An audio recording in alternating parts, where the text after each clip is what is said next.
I'm a huge Leonard Cohen fan, and in fact, when I was looking for a band name, like now I have my band it's Jessica Smucker and the Sleeping World, but we used to just be the Sleeping World, and when I was trying to come up with a band name, I looked to Leonard Cohen quotes, and it's actually not from a lyric of his, but it is from a quote where he said, "The refuge of the insomniac is a sense of superiority to the sleeping world." I have to admit, I have to like go out and get a bunch of Leonard Cohen stuff, because I guess I never got past the like singing voice thing, you know, like it was I don't know why, but, but all the, I guess, literary thinking friends that I have that, you know, really like him, you know, intelligent music. He's very soulful, and he simplifies things in his lyrics. He takes these really complicated emotions and states things so simply that you almost feel stupid that you didn't write it, you know. That's one of the things I really love about him. But I had the chance to see him in concert about a year ago, and it was amazing. It was one of the truly, I'm gonna say, truly spiritual musical experiences I've had in my life. Cool. So what made the change happen from I'm a poet and now what was that? When did that transition happen? When did you decide to make that leap? It was, I mean, I started the band about 4 years ago, and I knew almost nothing about music at the time besides, you know, the lessons I'd taken as a kid, but I'd been writing songs, and I guess I had a friend who heard some of my songs. We were just kind of, you know, hanging out at his house one night, and I got on his keyboard and started playing, and right away he was just like, okay, wow, where is this coming from, and why aren't you putting this out there, and what can I do to make it so that you will? So he helped me to start putting it out there, and it was as soon as I started putting my music out there, there was a gratification that I never experienced as a poet. Poetry, as I loved writing poetry, and I wrote good poetry, but nobody really reads poetry, and it's one of the sad facts about especially in this country. It's really hard to, you know, you can win great awards and get great publications, and you still only have, you know, this very small percentage of you know, basically literary snobs reading your work, and I wanted to reach people more than that. I wanted to have more of a direct impact, and I found that with music right away. And as soon as I started performing, it made sense, and it continued to make sense through a couple different incarnations of my band, and eventually doing some solo stuff. And it's just, the more I do it, the more sense it makes. Well, I don't want to put you on the spot or anything, but is there like maybe a song from that time period kind of thing that you could say, okay, because I could think like I wrote songs, but then there's like one particular song in mind, like I remember writing it and going like, wow, and then you're like, oh man, I guess I'm a songwriter, you know? Yeah. So yeah, I can do one of my, you know, pretty early songs. I still and actually I'll do one that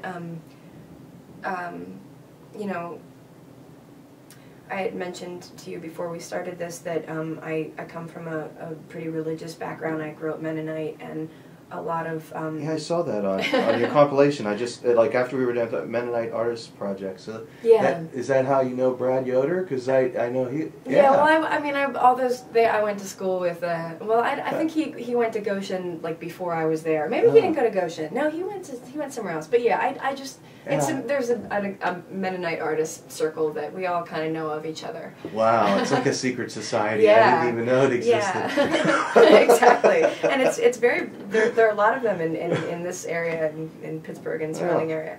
Cool.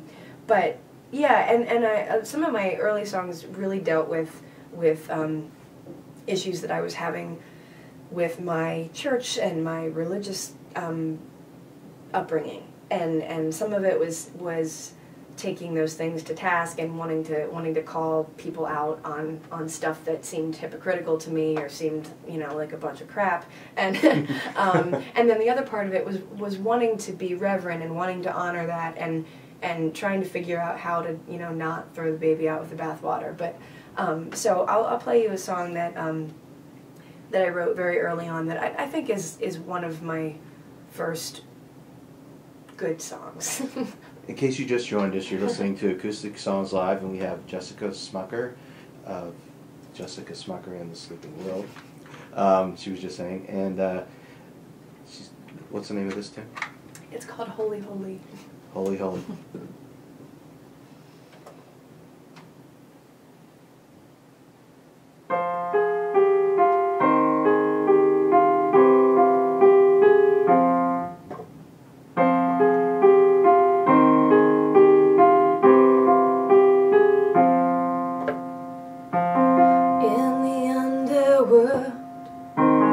There's a little girl throwing fire into her wounds,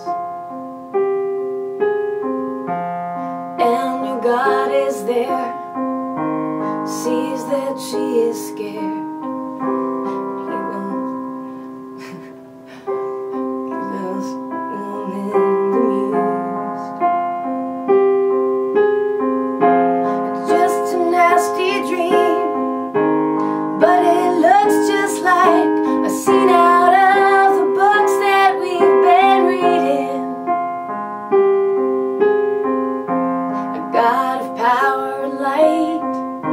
Stained unto these pages, a residue of fear in every eye.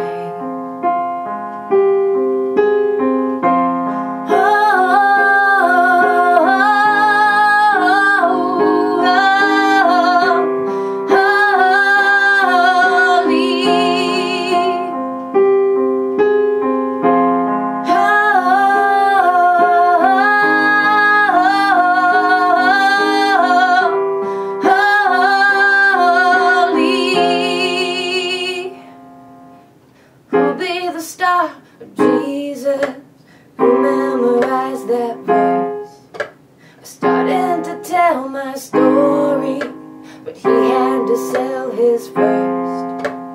In his tragic fantasy, the hero always dies, and we're standing on the shoreline waiting for him to arrive.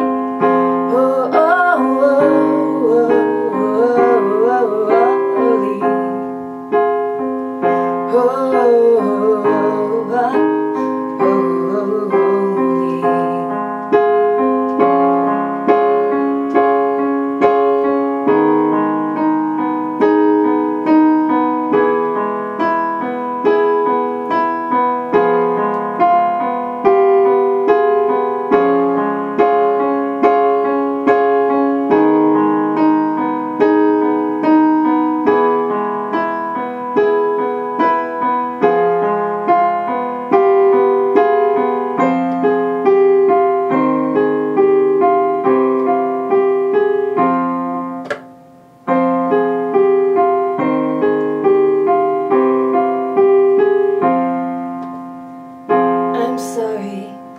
It's just me, I don't really mean to accuse, but all the prophets and the Holy Bible, well, it didn't help to ease the confusion.